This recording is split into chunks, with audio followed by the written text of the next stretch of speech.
Hi, the purpose of this video is to give you a quick run through, good starting point on the Infinity AT and Sierra charting program here that you've got.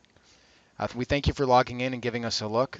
What we're going to try to do here is give you a good starting point. So let's just get right into it. We're not going to go into too much detail here because the other videos, they're clearly labeled. You can watch whichever ones you want. They will go into greater detail into each of these functions, but let's just give you something you can work off of.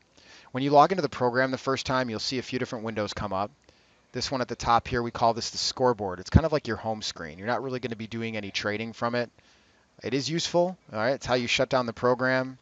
It's how you check your open orders and completed trades for the session.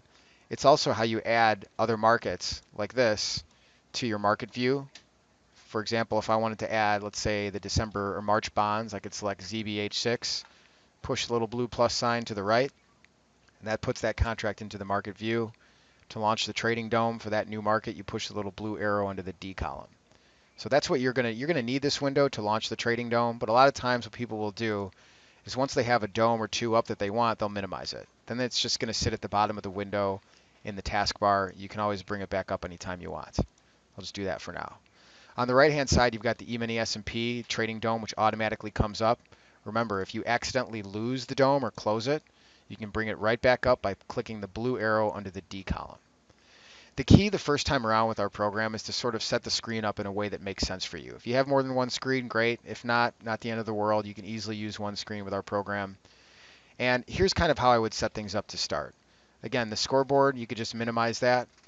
The charting window, you can bring it to the front and you can just basically squeeze it down so that it's not maximized and maybe leave enough space so you can see the dome on the right. We can worry about rearranging the charts later. You also don't have to leave this much space. If you just want to bring a little corner of the dome up so you can easily bring it to the front when you need it, you can. You can click right back to the chart anytime. There's a setting called Set to Topmost on the login screen. I'll bring it up for you right now so you can see it. Right here, if you want the dome to always be on top of the chart, even when you click on the charts in the background so it doesn't disappear, next time you log in, check this option. So these are basic setup things that might come in handy later. From here, let's show you how to place a couple of orders. So one thing you're going to want to do, and this is covered in another video as well, is put a quantity up in the quantity field. If you want everything to be single click on the grid, meaning any placement or cancellation in this grid section to be one click instead of two, make sure you check quick click. And you can either click in the blue column to buy or the red column to sell. It's really simple as that. All you need to do to place an order in the dome is left click if you're buying in the blue column or in the red column if you're selling. If you want to cancel your order, just right click on the quantity in the limit column like that. Or if you want to cancel more than one order at once, all of the orders rather, just hit cancel all. So placing, modifying, and canceling orders is really easy. Modification is really simple too. Instead of right clicking to cancel it like that, you can place the order, put your mouse over the quantity, go up or down a couple ticks, and left click again to drop it. So you just click on it, go up or down a couple ticks, left click again to drop the order. You don't actually have to hold the mouse button down. In fact, it won't work if you do. So make sure you just go up or down a couple ticks, left click again to drop the order. Right click to cancel. All right, some of the other videos we'll talk a little bit more about bracketing and actually getting fills and managing live positions. So we're going to ask you to refer to those going forward. Let's just head back to the charts for a second here. I'll just kind of make this a little bit bigger for us.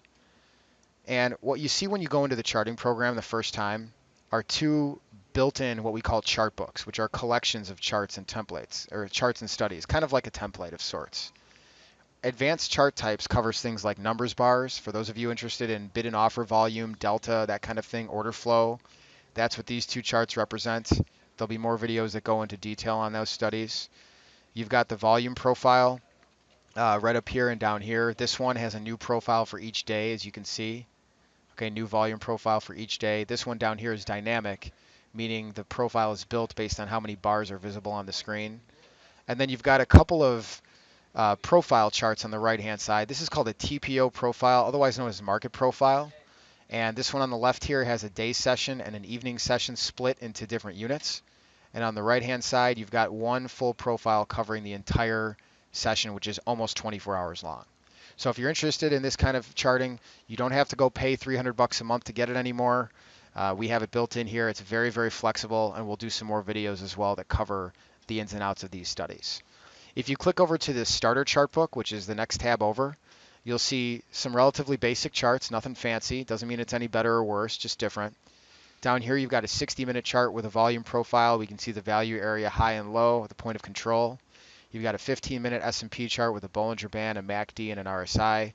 This 233 trades, that's another way of saying 233 ticks. So a tick chart, range bar, a Renko chart for those of you interested. And if you're interested in the market statistics, internals, as some people call them, like the tick and the trend and so on, we do have those as well. Sometimes people are looking for extreme levels to indicate oversold or overbought conditions. So we do include that here in this example. So these are basically things that our clients typically ask us for. You're welcome to use them. You can rename them, you can edit them, you can delete them. You don't have to use them. They're just something that we like to throw out there for you. You'll notice that this quote board is linked, so to speak, to these charts. So when I click on a new symbol, the charts flip over to that new symbol. Notice it's a very, very quick transition. It's a very light application. Puts almost no pressure on the computer with respect to system resources. It's really a great program, and it functions the best under these types of stressful market conditions or volatile conditions that we've seen a lot lately, compared to a lot of our competition who are running applications that you could argue are resource hogs. So it's a very, very light program.